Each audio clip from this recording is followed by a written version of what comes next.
আসসালামু আলাইকুম everyone, welcome to my channel. আমার আজকের আয়োজনে থাকছে গুঁড়া দুধ দিয়ে দুধ প্যাড়া সন্দেশের রেসিপি। তো যারা এই প্যাড়া সন্দেশ খেয়েছেন তারা তো খুব ভালো করেই জানেন যে এটা খেতে কতটা টেস্ট। আর যারা কখনো খাননি তারা অবশ্যই একবার ট্রাই করবেন। অনেস্টলি বলছি, আপনাদের কাছে অনেক বেশি ভালো লাগবে।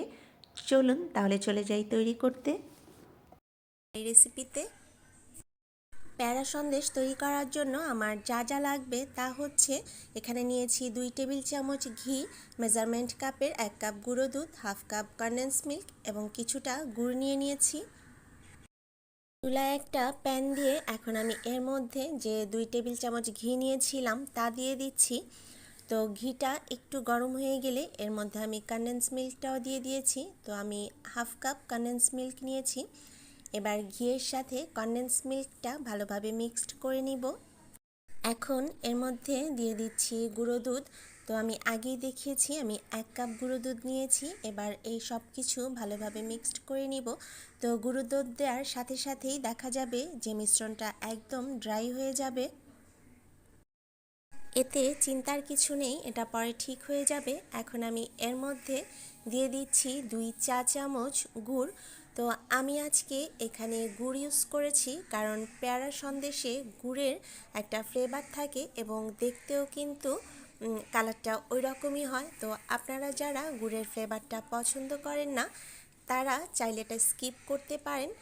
তো এটা যেহেতু অনেকটাই ড্রাই তাই আমি এখানে 2 টেবিল চামচের মতো লিকুইড দুধ দিয়ে দিচ্ছি।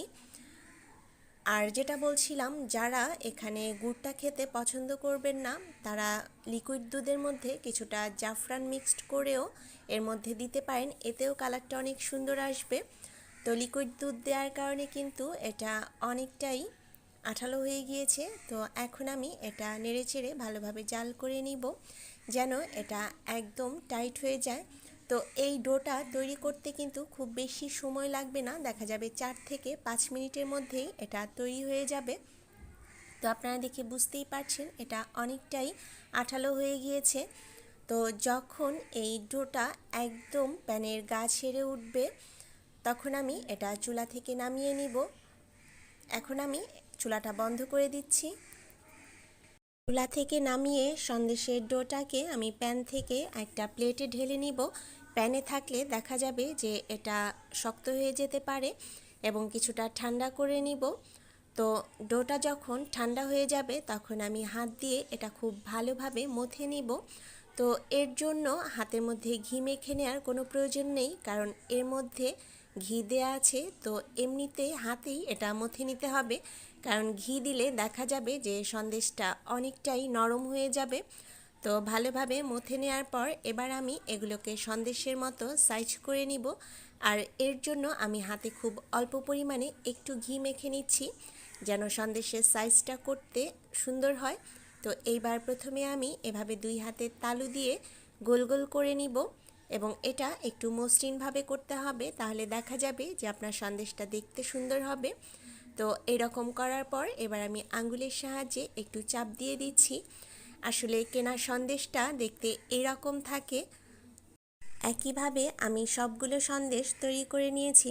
তো আমি আজকে যে পরিমাণে সন্দেশ তৈরি করেছি এতে আমার 12টি সন্দেশ হয়েছে। তো ফ্রেন্ডস, আপনারা নিশ্চয়ই দেখলেন কত ইজিলি এই মজার প্যারা সন্দেশ ঘরেই তৈরি করে নেওয়া যায়। দোকানে সাধারণত প্যারা সন্দেশ এভাবেই সার্ভ করা হয়, তবে দেখতে যেন আরও বেশি সুন্দর লাগে তাই আমি কিছুটা কাজু বাদাম কুচি করে এর উপর দিয়ে দিয়েছি। তো বন্ধুরা, আজকের রেসিপিটি কেমন লাগলো তা কিন্তু আমাকে কমেন্ট করে জানাতে ভুলবেন না। সবাই অনেক ভালো থাকবেন, সুস্থ থাকবেন। আল্লাহ হাফেজ।